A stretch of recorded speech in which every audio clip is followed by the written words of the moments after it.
Siamai, yn y fideo hwn, a trydydd yn y cyfres o sut i raglenni yn yr iaith Vimscript, dwi'n eisiau i arddangos sut i gynnwys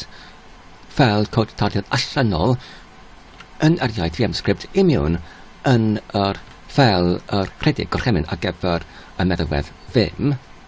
Mae'r hyn yn hynod o defnyddiol, er enghraifft os ydyn ni'n eisiau i datblygu rhyw fath o swyddogaeth yn gwahanol, ac ydyn ni'n eisiau i ysod yr ffythiannau perthnasol i'r swyddogaeth i mewn yn y ffeiliau gwahanol. Felly nawr, os ydyn yn agor yr ffeil arbennig ar gyfer y rhaid gorchymyn ar gyfer y meddalwedd Vim, sydd gyda fe yr enw .vim rec ar gyfer rhedeg gorchymyn, ac dyma'r sefyllfa oedd wrth y fideo olaf, sef mae gyda ni ar y llinell 2 yr gorchymyn i osod y rhif y llinell, sef i arddangos yr llif llinell ar yr ochr yn y gorwi neu lled aml, ac wedyn ar y pryderydd llinell mae gyda ni yr dechreuad o'r ffythiant prawf 1 i agoffa y hunain ar gyfer yr iaith Vimscript. Mae'n angen ar gyfer pob un enw o'r ffythiant i dechrau gyda'r prif ffytlen, ac wedyn i mewn yn y ffythiant mae gyda ni dim ond yr un llinell i alleisio neu allbynnu y llinell helo byd ar y sgrin, ac wedyn yn y llinell olaf mae gyda ni yr gorchymyn, sef gorchymyn sydd yn diffinio yr arall gorchymyn neu arall enw ar gyfer y gorchymyn neu ffythiant prawf 1, ac yn rhoi yr enw neu arall enw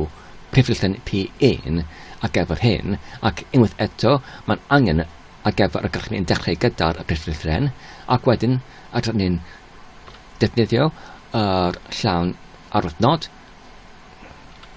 i galw ar y ffythiant prawf 1. Felly nawr, os ydyn dim ond yn mynd i mewn yn y fodd gorchymyn, ydyn ni'n gallu dim ond mewnbynnu yr gorchymyn P1 fel hyn, ac mae'r hyn yn rhedeg yr ffythiant prawf 1. Felly, beth ydyn ni'n gallu gwneud nawr yw i symud y llinellau 4 i 8 i mewn yn yr ffeil codtadiad gwahanol, ac ydyn ni'n gallu gwneud hyn yn golygydd testun Vim trwy yn gyntaf i dod i mewn yn yr fodd gorchymyn, ac wedyn i dod i mewn i'r llinell 4, ac wedyn pwyso ar yr botymau ar gyfer MK i nodi y dechreuad o'r rhanbarth, ac wedyn i mynd i'r llinell olaf o'r rhanbarth, ac wedyn unwaith eto pwyso ar y botwm dianc i dod i mewn yn y fodd gorchymyn, ac wedyn llan y talnod, ac wedyn yr single dyfnod ar gyfer y dechreuad o'r rhanbarth, ac wedyn yr lythren K yn y fach lythren, ac wedyn yr atalnod, ac wedyn yr llan atalnod ar gyfer yr llinell gyfredol, ac wedyn rydyn ni'n gallu pwyso ar y botwm gwagle, ac wedyn W i ysgrifennu, ac wedyn yr ybychnod i rhedeg fel gorchymyn, ac wedyn yr enw o'r ffail, sef rydyn ni'n eisiau i galw hyn yr ffail prawf 1.vim, a dyna ni. Nawr, mae'n dweud ar y llinell welod ar y sgrin, mae'r 77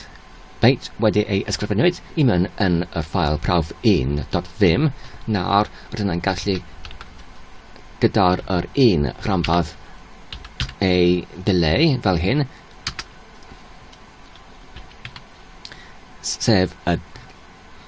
lythren D ar gyfer delay, a dyna ni. Nawr, yn y le, rydyn ni'n gallu mewnbynnu a gorchymyn i tarddu,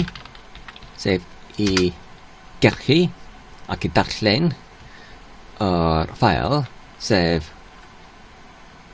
prawf 1.vim. Nawr, os ydyn yn achub y ffail ac wedyn yn ymadael allan ohono fe, fel hyn, ac wedyn os ydyn yn rhestru ar gyfer y patrwm o enw o ffeil oedd dim ond nawr wedi ei newydd crewyd, sef y prawf 1.vim fel hyn. Fel ydych chi'n gweld, mae'n nawr yn bodoli os ydyn yn cydydodi y cymwysiad allan o'r ffeil hwn fel hyn. Felly dyma'r un llinellau fel o'r blaen. Felly nawr, os ydyn yn dredu union yn yr ffeil rhedeg gorchymyn ar gyfer Vim fel o'r blaen, gyda'r feddywedd Vim neu VI, felly nawr, os ydyn yn dredu union yn y fodd gorchymyn, ac wedyn fel o'r blaen, mewn bynnu y gorchymyn priflythen P1, mae'r un peth yn digwydd, sef mae'n yn achbynnu y llinell helo byd ar y sgrin ar gwelod o sgrin. Ac wedyn, i arddangos, mae'r hyn yr un peth sy'n digwydd ac efo beth bynnag fel ydyn yn golygu. Ydyn yn gallu, enghraifft, agor rhyw fath o ffeil. Ac wedyn, ydyn yn gallu, enghraifft, unwaith eto yn dredu union yn yr gorchymyn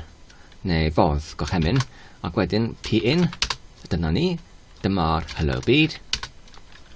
Felly, ar gyfer hyn, ffeil gwahanol arall, yr un peth, a dyna'r helo byd ar y gwelod o sgrin. Felly, dyma sut ydyn yn gallu cynnwys ffeil codtadiad allanol yn yr iaith Vimscript. Diolch yn fawr am eich gwylio am y fideo hwn. Tan y tro nesaf, cadw saff a hwyl.